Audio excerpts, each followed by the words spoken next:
lot of people ask me, why do you do this? It really is a labor of love, but it's also, I understand what it's like to have a dream and to have something in your head that you know is bigger than you, but you just need some help and guidance on how to make it come true. And not to sound like Disney, but I guess it does. Anyway, I was really thrilled to, when Jory, the keynote speaker, our first keynote, accepted in coming, because they have an amazing story of BlogHer. Just a little bit information that I pulled off your website. I was like, whoa.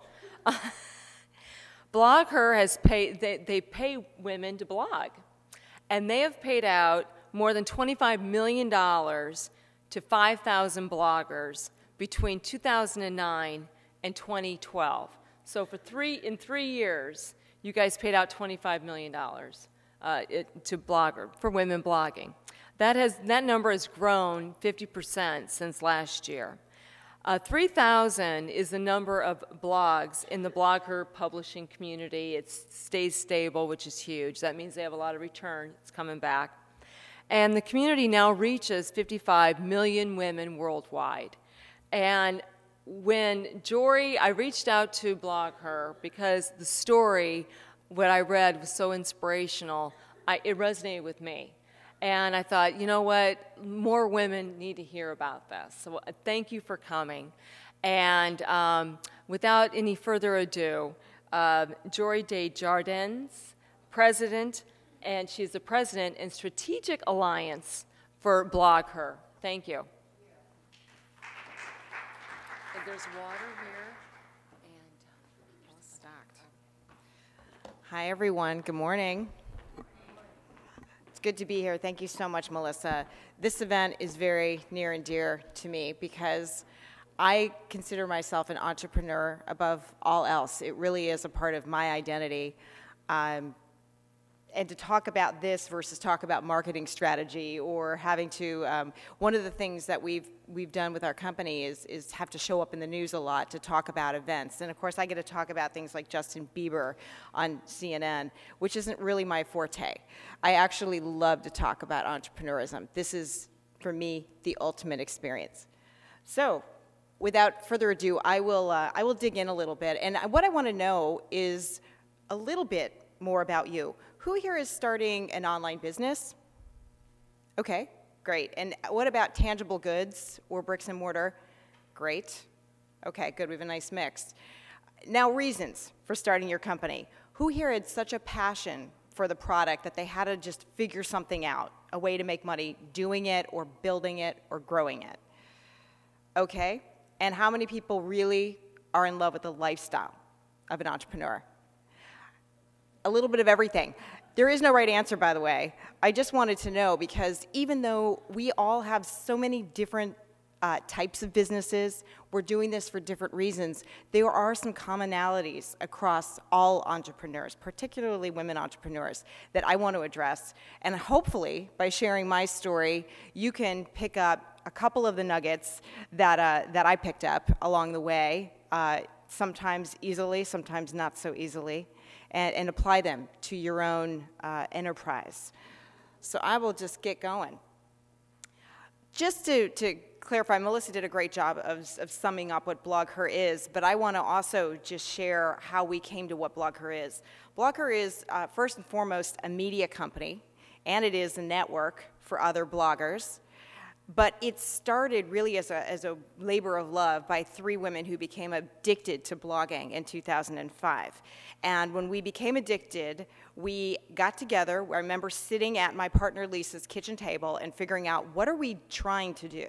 And this is what we are trying to do. Our mission, and it has always been, despite the changes in the business environment since 2005, our mission is to create opportunities for women in social media to pursue exposure, education, community, and economic empowerment. And economic empowerment was something that we added later when we realized it's okay to make money doing something that you love, incidentally. which some people actually still don't believe, but it is okay to make money. And we always say that we don't make money off of women, we make money with women. And for us, it has just made it doubly rewarding to have built a company that actually pays other women to pursue their dreams as well. So when we started in 2005, as I said, I was an addicted blogger. I came from media. I used to live in New York City. I now live out in Oakland, San Francisco Bay Area. And I was addicted. I was actually at a company in 2001 that went under in the dot-com bust. And while I was trying to figure out what I wanted to do with myself next, and sadly, the only jobs available in San Francisco for social media people, or there weren't social media people, for digital media people, was writing porn. And I'm a horrible writer at porn. I realized I need to try to figure out something else. And I ended up writing a blog, learning this new thing called blogging. I had been a publisher and writer for a long time, and never really got my mojo when I was living in New York. So I moved out to San Francisco, and then promptly when the company died, realized that I could rediscover my writing, and blogging made that possible. So I quit my job in 2005, whatever I was doing at the time, which was working, heading up a marketing group for a small business development firm, and decided, I think I want to figure this out. So the first week that I am on my own, this is kismet, and I do believe that when you do something risky, you will be rewarded in some way. You just have to know what that reward is and take advantage of it. I was sitting at a conference for bloggers. Now, has anyone here been at a blogging conference or been at an event for digital marketing? There is a key component that you'll know you're in a digital environment because everyone is basically, their heads are down. They're not looking at you, and they're typing. And in the BlogHer conferences, they're doing this. Usually it means they're paying attention, but not always. So there was nobody looking up, and I take notes, even though I'm in a digital business, I take notes by hand, and there was one other woman who was taking notes by hand. And I caught her eye and said hello, and after the session, went up to her, and her name was Elisa Camahort Page. And I said, I noticed that you weren't really taking notes this way, and you're doing it this way, and we kind of joked about it, ha, ha, ha. And she says, it's so ironic, because I'm a blogger. And I said, really? I'm a blogger, and I just quit my job to figure this out. And she's like, oh, really? I'm a professional blogger. And it was then that I realized I'd actually read about Elisa, because she really was one of the first professional bloggers to exist. Now it actually is a career for some people, and she was making a living blogging for other companies. She also told me that she had met another woman by the name of Lisa Stone, who was also addicted to blogging and who wanted to build a blogging conference. And I said, wow, that sounds really amazing. Call me when you're ready, and I'd like to come. And she said, well, actually, we could use some help. And I'm like, I'm really, really busy doing what I didn't know yet. But I didn't want to get too tied down because, you know, I wanted to have my options open. So fast forward 2 weeks later, I call her. And I said, whatever happened to that blogging conference? And she said, well, we're going to do it. We're going to do it. And she explained, she said, it's going to be in July. It was already March. It's going to be in July. We're going to have 300 women, and we're going to have a day of content. And I said, oh my gosh, where is it? And she said, we don't know. And I said, do you want me to suggest a place? She's like, why don't you meet us at this place where I did meet them? And I realized that they were going about this all the wrong way. In fact, I had been in one of my previous incarnations at an event company and realized they have to figure out how they're going to get sponsorship. They have to figure out how they're going to do, Melissa, you can attest, it takes a lot of work to do an event, and they wanted to do one in 3 months. And they wanted to get 300 people.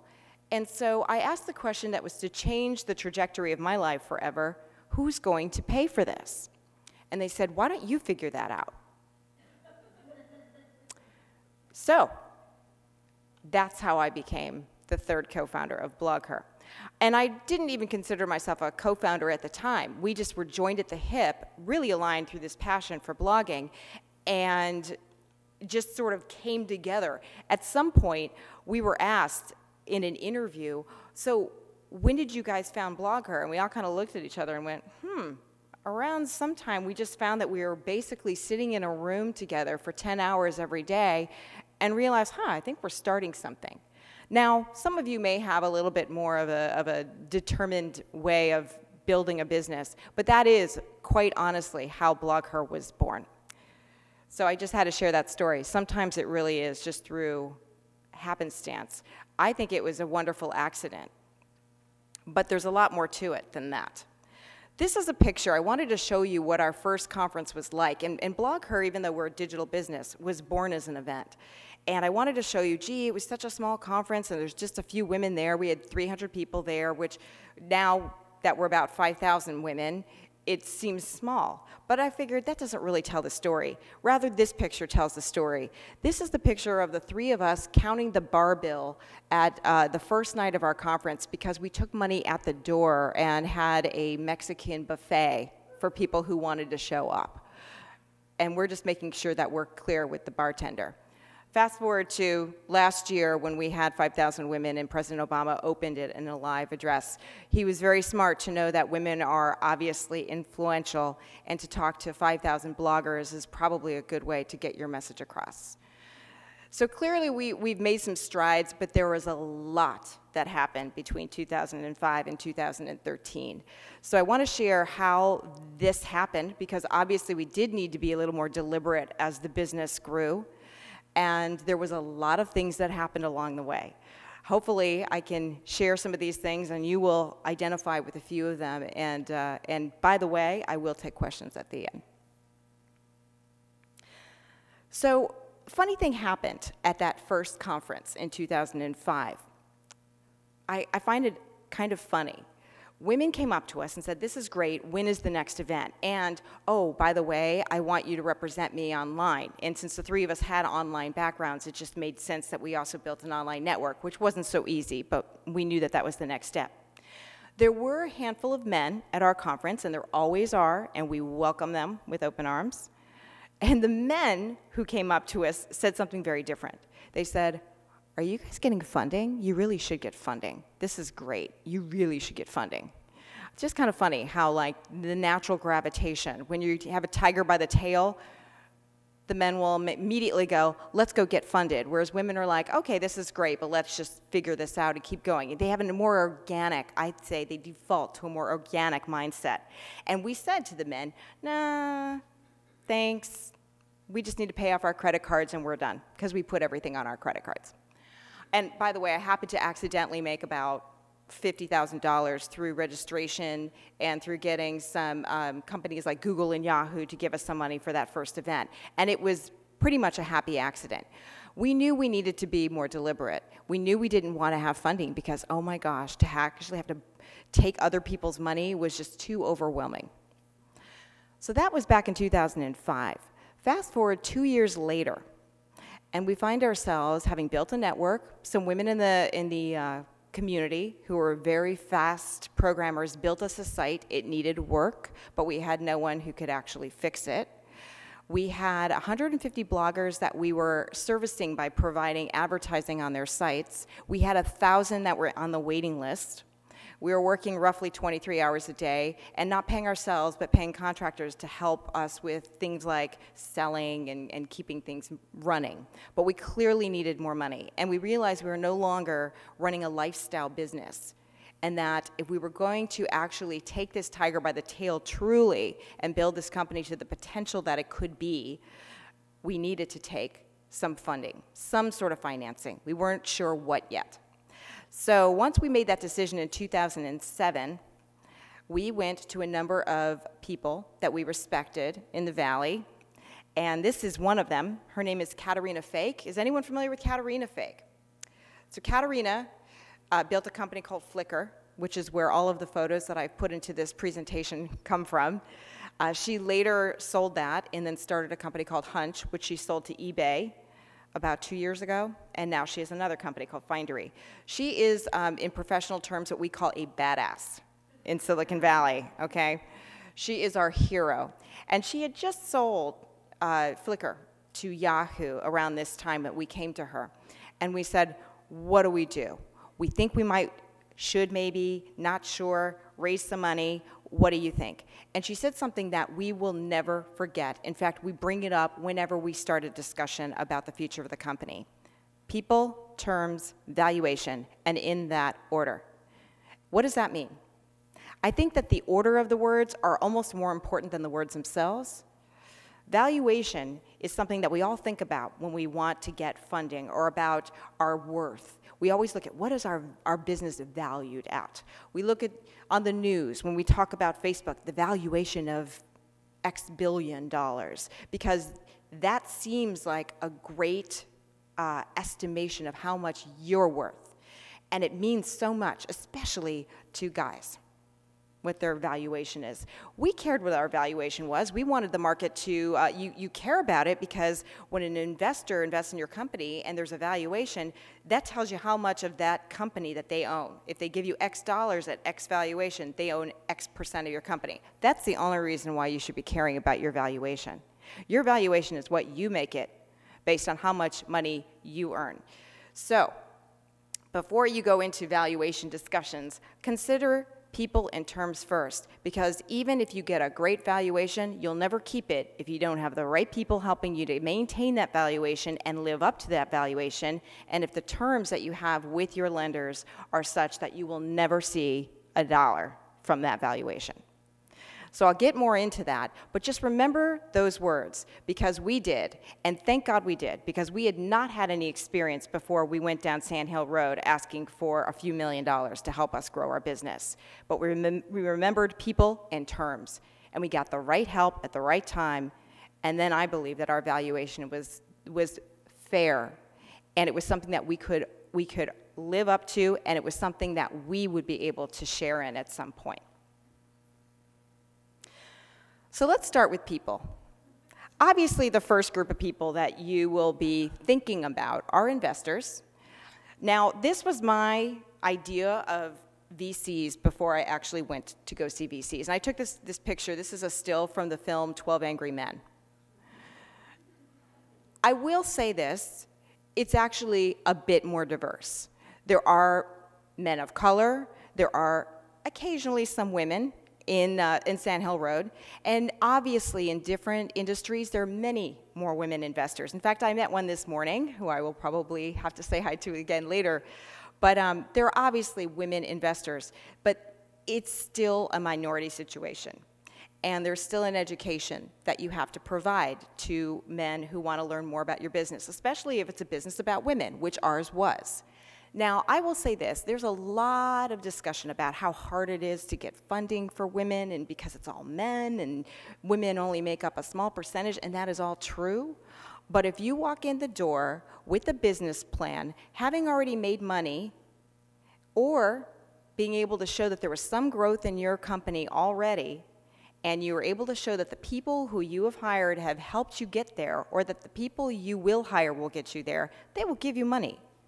You actually can get money just by showing that you have at least started something. Now, obviously, if you've sold a business already and you have a reputation for having sold businesses, it becomes a lot easier. You don't need to have it all lined up. There are some people, for instance, in Silicon Valley who have done so well with their companies that all they have to say is that I want to start another company and they'll get funding. So that would be great. I would love to have that eventually. But even if you have not, it is not impossible. We were able to show the growth of our site. Sure, it wasn't perfect, but that's why we're asking you for funding. We're able to show that it had grown. We're able to show that we went from 35 bloggers to 150. We have 1,000 waiting. We went from X dollars in revenue to X dollars in revenue. Sure, we're not paying ourselves, but here's what we would do if we did. We were very clear about that, and it was not difficult for us. But that's the key, is to have some sort of a track record. Investors want to talk to you. That is what I learned. It is not such a stretch for them to talk to you, especially if you've got something that you can prove is ready to grow. However, you want to be clear of the kind of investment that you want. So I want to just do a quick overview, because this was the overview that we did.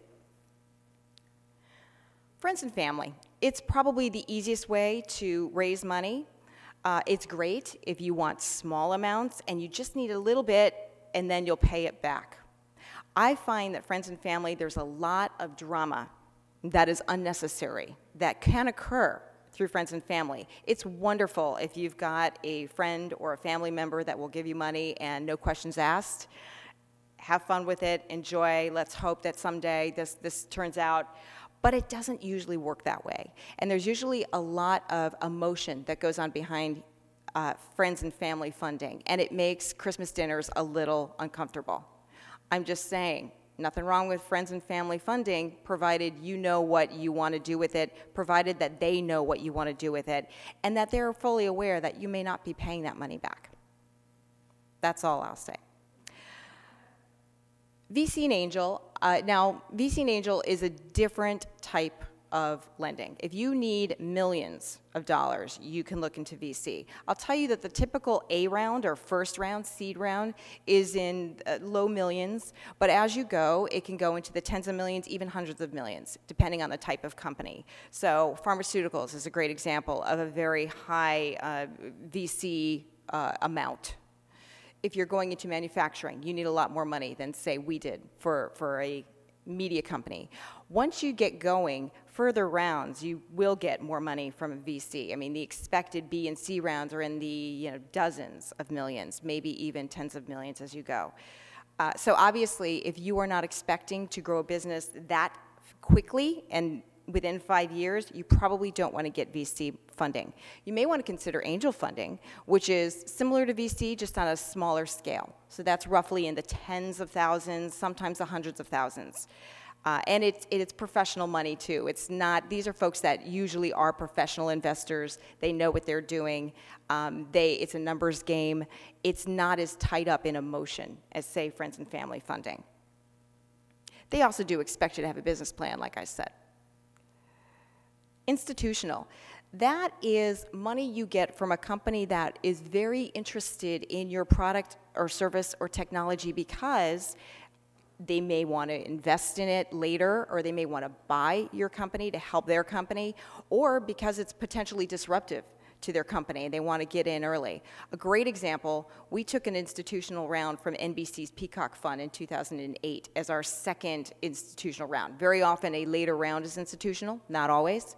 And that was a great way for us to bring them up to speed in social media because they knew the market was changing and they needed some exposure to that. And it also gave us the benefit of having a very big media company branding our company.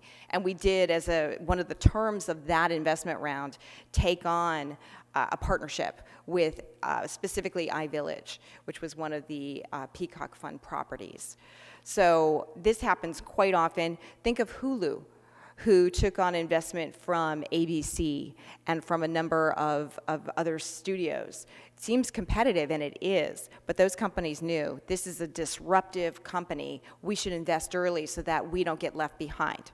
That's a typical institutional investment purpose. And then loans. Now, the great thing about loans, even though you have to pay them back, is that you're not giving up a piece of your company when you take on loans. So that's a nice way to quickly infuse your business with cash. But you have to know, obviously, that you're going to pay them back. The other, I would say, downside to loans is that they're not smart money, meaning that when you work with a VC or an angel, you tend to work with someone who knows your business, who can make introductions, who can give you some advice during pivots and times when you need to adjust the business.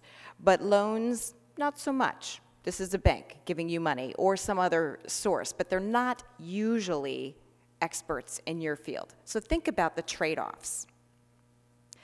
This is a very typical trade-off. More money that you either borrow or raise, the less control you will have.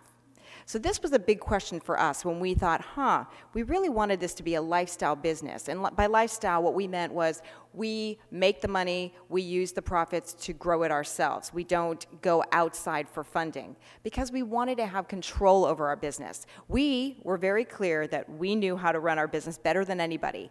And when you take money, that does expose you to the possibility that a funder will want to do some things that you may not. And that is a risk that we decided was worth taking because we knew that ultimately we would be left in the dust if we did not grow fast. We were in a particular industry that was growing by leaps and bounds, and we were the first mover, and if we didn't take the funding, we would have been left because there were others that were getting funding. You may decide differently, and that's absolutely okay. Just know that when you're taking something like VC money or even angel money, you have less control over your company. It's just an immediate, it's the rule. Obviously, when you've been doing this for a while and you have several companies under your belt, you actually can take money and have a little more control. But first time out, just know that that's the case. And for us, we welcomed having VCs who already knew the industry and could help us out. As we've been growing the business, I think we might even do it differently next time because we know our business enough. While we're on the subject of people, you've got to consider founders, co-founders. I strongly believe in having co-founders. I don't know what I would have done if I did not have Lisa and Elisa helping me with this business. But some of you may want to go it alone, and I think that's fine. For those of you who know full well that they need a partner in crime, I have some thoughts about that. We are in the Valley, someone called us lovingly the unicorns of startup founders, and what they meant by that is we're still together after 8 years. Founders and partnerships, I mean, it's like a marriage. You actually have to foster it and take care of it. And we weren't always on the same page all the time, but we set the rules of engagement early. And when people ask me how we still stay together, I do have some thoughts about how we made that happen. And by the way, it's not easy. You're not always going to agree with somebody. But these are the first rules about the chemistry with founders. And I have to put this out there because you don't think about it at first. And then you come to a pivot in the business and boom, you test that partnership. And this is when so many companies, the founders break up. So when it comes to chemistry, I'll say the first thing we did, the first amount of money that we earned off that company, we did not pay ourselves back. We put it right back into a legal agreement, into a partnership agreement. I recommend you do that first. This will set the rules of engagement so that when the business shifts, and it will, you all already know the rules. And these agreements should lay out the following, and a good lawyer will help you with this. Ownership. How much of this company do each of you own? In our case, we decided to own it equally. We're all equal owners. That, of course, will shift when you bring in VC money. That ownership will shift, but we know among the three of us we have equal ownership. It's not always the case that you will have equal ownership. Let's just say you've already built some of the business and you need a partner to help with a chunk of it. Be clear on what your portion of that business should be. If you have more experience in that business, if you are bringing your name because you've already built a business and you know you could get funding, that's worth something. So it's not always an equal split, nor it really doesn't need to be. In our case, we came into this all with equal experience toward this business and towards in venture capital. We hadn't built companies. We had been at companies, but we'd never done our own before. So we knew that we each were bringing in equal experience and, at the end of the day, equal equity. Decision-making process. This is another thing that needs to be spelled out in your partnership agreement. Didn't seem like a big deal at the time because back in 2005, everything that came in the door we talked about and we all agreed on or didn't agree on, okay, we're done. But once you take a VC round and you have big decisions to make, like, do we sell? Like, do we take in another round of funding? Like, do we make these hires and dedicate this amount of money to the company? These are big decisions that need to be made, and you have to have a structure for how you're going to make it work. For us, we decided that everything has to be unanimous. Again, you may decide a majority of, founders or whatever, but it has to be decided so that you know how you need to influence your other co-founders if you need to, or if your vote stands on its own, and any opposition will change the course. Roles and responsibilities, that's a no-brainer. I laugh because back in the day, we all were the president. We're no longer all the president. And that usually changes with funding, too. In fact, we told our first VC, yeah, we're all the president. And he said, all right, one of you needs to be the CEO. We're not reporting into all of you. And we did. We selected my partner, Lisa, to be our CEO. And actually, it was the right decision for everybody because it all's got to roll up to somebody. I'm glad that we did that. We still all have equal say for things regarding the business, but on the day-to-day business decisions, we roll up into Lisa. But also, you're going to, as you grow this business, realize that it's going to get way bigger than you, and you need to hash this out early. And also, for things that you don't want to do, and make clear, because someone's got to do them. Exit strategy. This happens all the time. Partners, one wants to sell, one doesn't. One wants to keep going, one doesn't. You should know early on what you want to do. And absolutely, this can change. Your exit strategy may change. But you do want to have regular check-ins. I know with my partners, we check in regularly and say, so we're all in, we're all good? Great. Because if you don't, there can be resentments that grow. Someone wants out, but they're not saying it. Just be aware that things happen and they change and they shift, and you have to address that and always be in alignment. And obviously, attitude toward risk. We knew at the outset, when my partners were thinking about selling their houses and doing things like that to grow the business, I wasn't ready to do that. I wasn't owning a house, and my husband was in grad school. I said, you know what? Not going to do it. If we want to get more money, I think we need to raise it. And we all talked about it and had that discussion early on. But you may have a different outlook, and maybe there's different financial considerations among the partners, but always talk it out. It's uncomfortable, but I promise you it'll be more uncomfortable down the road if you don't address it. So the long term. We've been at this now for 8 years. I was in my early 30s when we started BlogHer. Today, I'm not in my early 30s. I am now married, and I now have 2 kids. Things change a lot. I can't just hop on a plane at a moment's notice. Sometimes I do, but not as much as I used to. And we had to address this somewhere probably about 5 years in. And we never thought about it at the beginning. You know, you just think, oh, let's just get to this point. And you get to that point, and then what? You have to start thinking about longevity, and you have to start thinking about the shifts in the marketplace, particularly if you're in something like tech or in a constantly shifting market. And where do you want to be in this? Because you will burn out if you keep up at the rate that you are likely at now, starting your companies. So when I think about longevity, there are a couple just things that I've learned along the way, and that I still have to learn along the way. Flexibility. If you think that your business is going to look the same now as it will in 5 years, forget about it. As it will in 3 years, it won't. I promise you that. It will change. So you have to be aware of those changes. Delegation. We always say we delegate, we know we need to delegate, and we still don't do it. I still don't have an assistant. I will not say that I've figured this one out, but you should figure this out, because your company cannot grow if you are always having to touch everything. I will say this again and again and again. It got to the point where, sure, maybe someone isn't doing it as well as you, but we just said, too bad. And we learned actually they are doing it as well as we are. We just didn't want to admit it. Paranoia. I think that paranoia is actually a good thing to have. There is a healthy form of paranoia, especially as it relates to your business market. We always are looking to see what's going to disrupt our company. And if we had not acknowledged things like Facebook and Twitter and Pinterest, we would still not be here today. Instead, we've integrated those new platforms into our business, and that is how we've seen it grow. And perspective. I remember about 7, 8 years ago when we first got our first round of funding, and I had been on planes, trains, automobiles, never taking a break. I actually got married. I took 2 days to do that. I didn't actually have my honeymoon. I waited 10 months when we had a slight break because we were waiting for the funding to come in, and then I couldn't really relax when I was in England because I had to find the paperwork and sign it, and then I got on another plane, went to Israel for 1 day because, speaking engagement, couldn't turn that down. Came back, and I realized I will never do that again.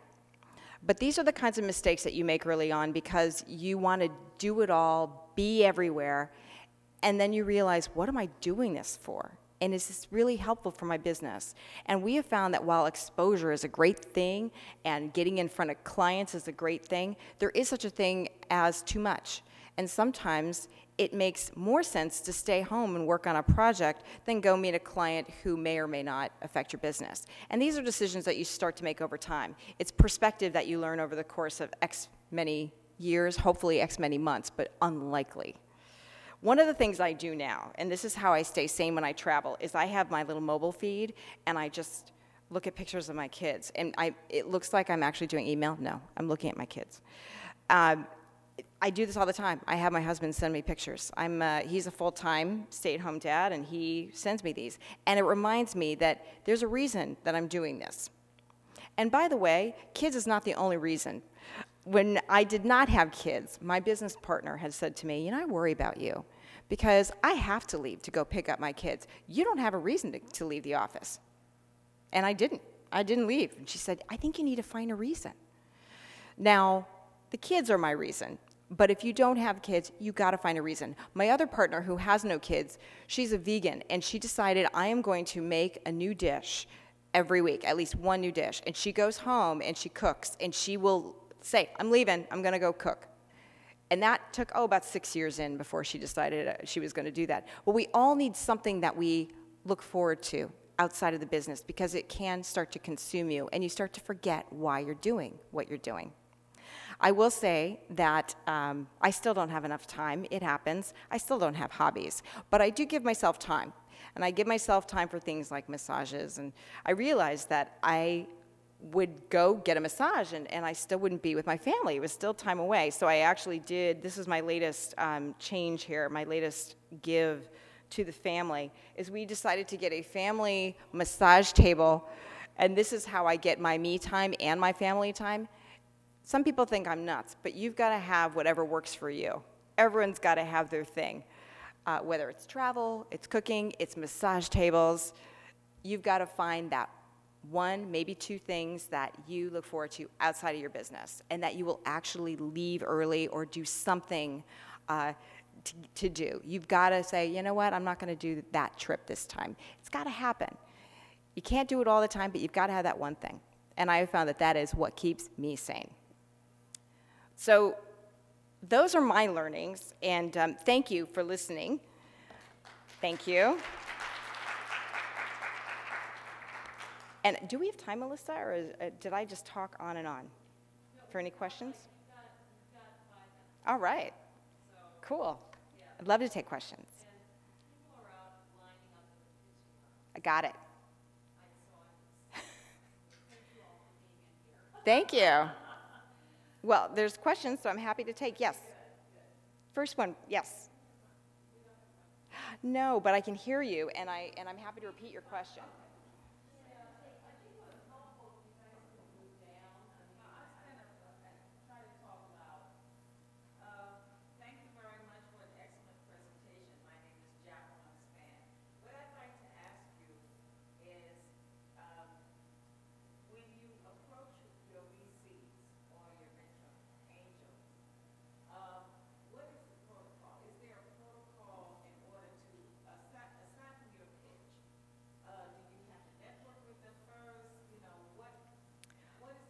It's a great question. When you decide that you want to get VC money, how do you just suddenly find yourself in the office of a VC pitching, right? Yes, and how do you interact with them?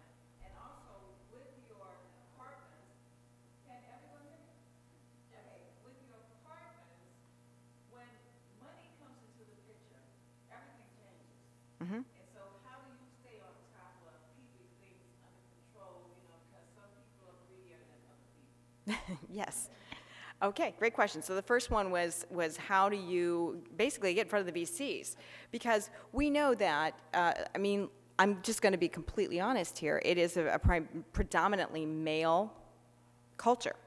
And there's more diversity, more than there ever has been, but there still is. And you may not be floating around in those circles on a regular basis. So how do you get in front of a VC?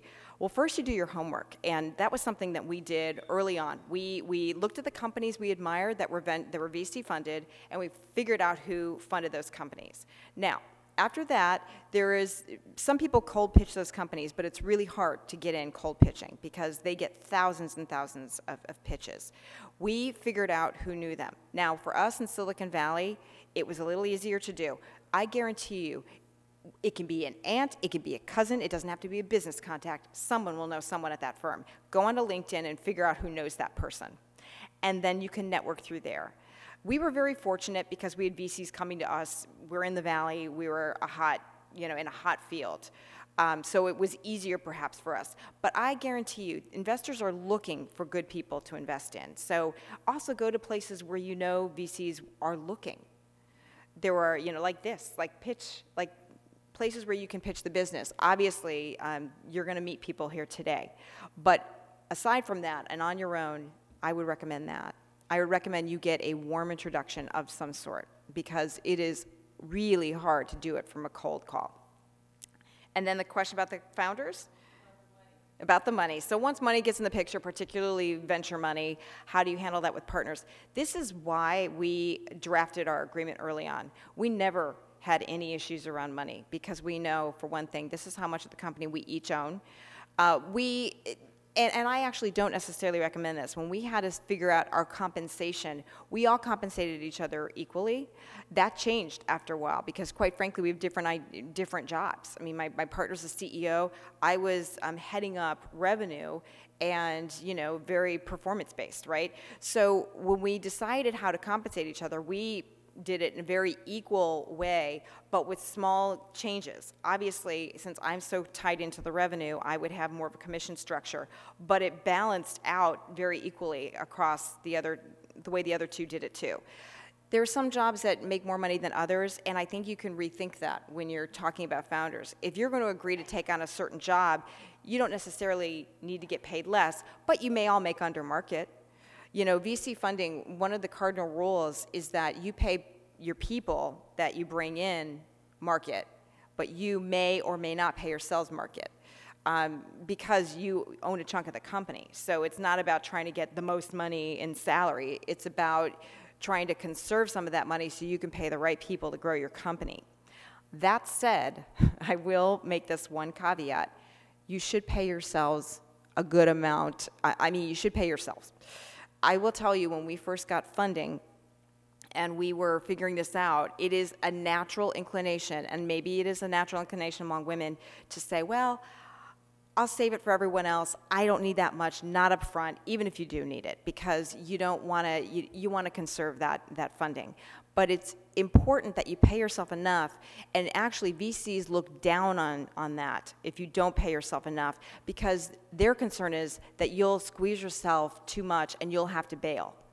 They don't think you're taking it seriously enough if you're not paying yourself enough, or that you're not in it for the long haul. So actually consider paying yourselves market rate or slightly under in a VC situation. Do we have any more time, or? Yes. Thank you.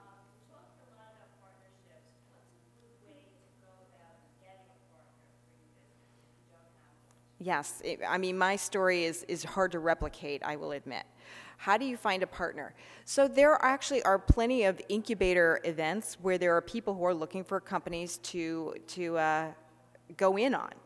Now, I would say that depends. If you have a company where it's really passion-based and you need to find someone with that passion, that's one way to look. You know, you go to where people are enjoying that passion. But if you're looking for a business partner, someone who has run a company, who knows the deal, you can go there. I know in Silicon Valley there are groups like Women 2.0, where there are mixers for people to meet founders.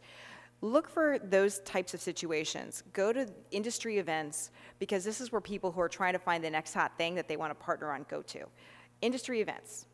And I know it's different for everybody, so I can't really speak too specifically about it. I know what it is for me. For you, it might be different. But it's pretty common for people to be looking for partners. And note, that person doesn't have to be an expert in your field, but they need to have a competency you're looking for. Finance, right? Or fundraising, or whatever it is. Okay, thank you. Thank you.